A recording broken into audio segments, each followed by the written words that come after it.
I wonder if someone in our online Zoom community might just type the words, 3 words, I am blessed. And I wonder if there's somebody in the building. Don't turn to your neighbor just now. Just speak to yourself.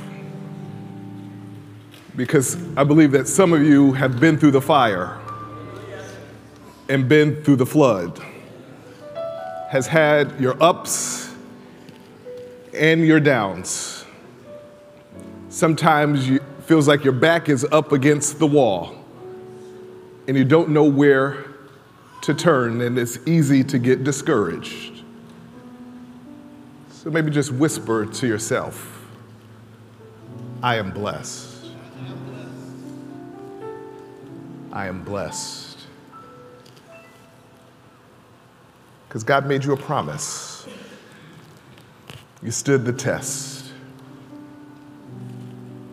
We are blessed. We are blessed. If you know that you are blessed, somebody put your hands together.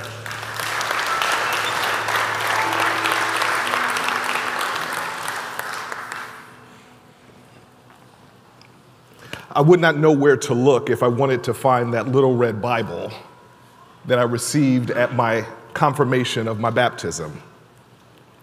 It was one of those Bibles with the full leather covers, a gift Bible received at confirmation, one of those Bibles where the letters were in red when Jesus spoke. Although we are now fond in this place of the inclusive Bible, I believe that little red leather Bible was an NRSV, the New Revised Standard Version. And I don't know where it is. Most likely over the years, my confirmation Bible was misplaced. It might have been discarded, packed away in a box as I moved from one apartment to another. That Bible was probably lost in a move, nowhere to be found. Although lost to time and life shuffling, I still carry with me the epitaph that was written by Reverend Vernon Bigler, inscribed on the inside cover of that gift red letter Bible given to me at my confirmation.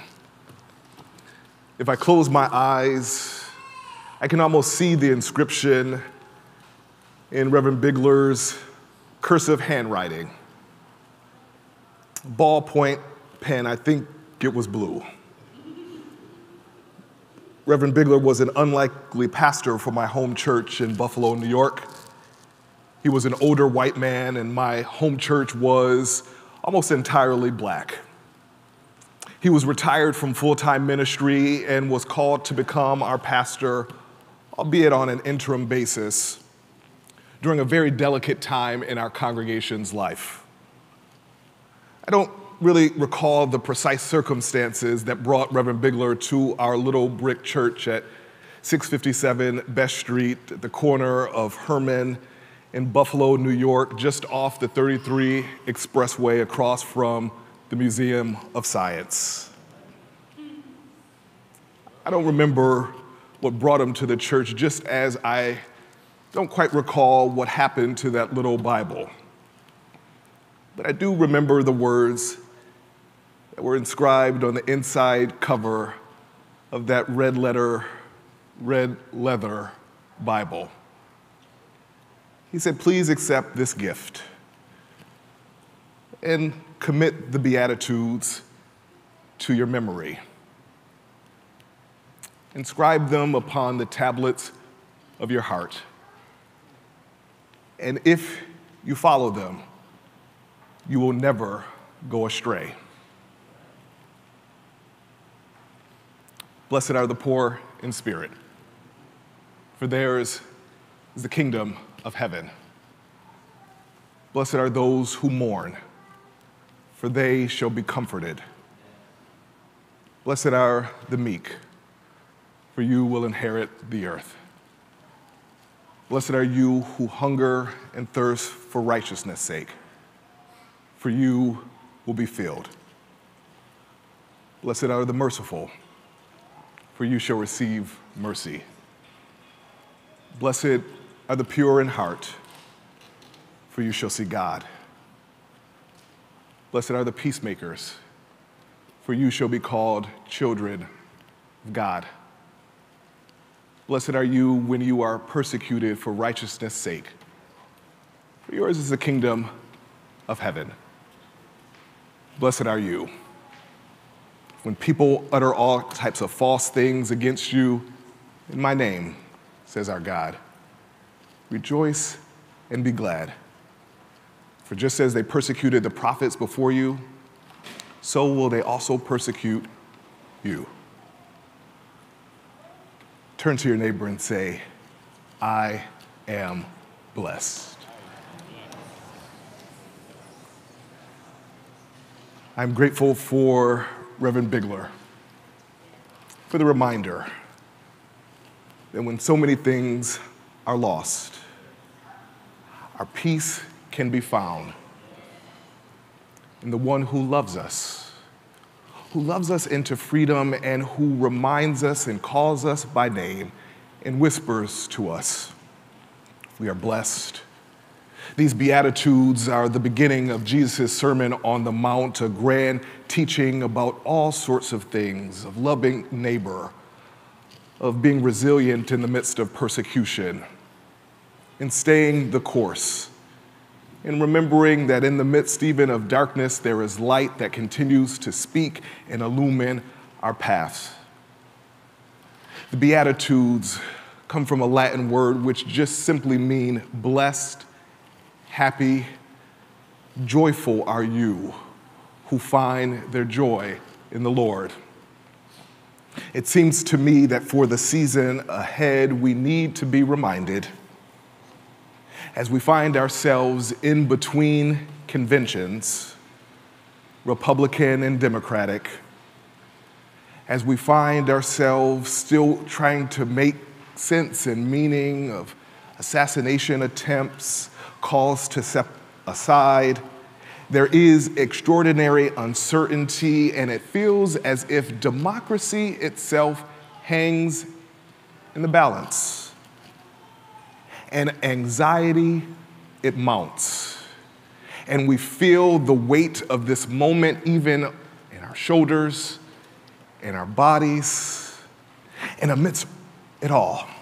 I believe, beloved, as we find ourselves in between seasons, that in the midst of it all, we can anchor ourselves in the truth and on this firm foundation that no matter what goes on around us, even finds its way inside of us, that we are blessed. And we are blessed to be a blessing. And that which we experience in this place is to be shared, to bring comfort to the comfortless, to those, hope to those who feel hopeless. No, this is not some type of theological magic trick that some preacher's sleight of hand intended to distract us, but the reminder that we are blessed. It greets us in the here and now, even in the in-between, betwixt and between where we are and where we want to be, comes this blessing that greets us in this place. Alongside the words of Jesus, the Sermon on the Mount, today we are greeted by Jan Richardson's A Blessing for Broken Vessels. Comes from a little text called A Circle of Grace, a book of blessing for all the seasons. She writes the blessing for a broken vessel on Holy Saturday, in between that which was and that which was coming into being. Grounded in Psalm 31, verse 12, I have become like a broken vessel, that we come to the table as broken vessels to partake in broken bread that somehow, in the mystery of it all, makes us whole. And there, Jane Richardson writes, "Do not despair. You hold the memory of what it was to be whole. It lives deep in your bones. It abides in your heart that has been torn and mended 100 times. It persists in your lungs that know the mystery of what it means to be full and to be empty and to be full again.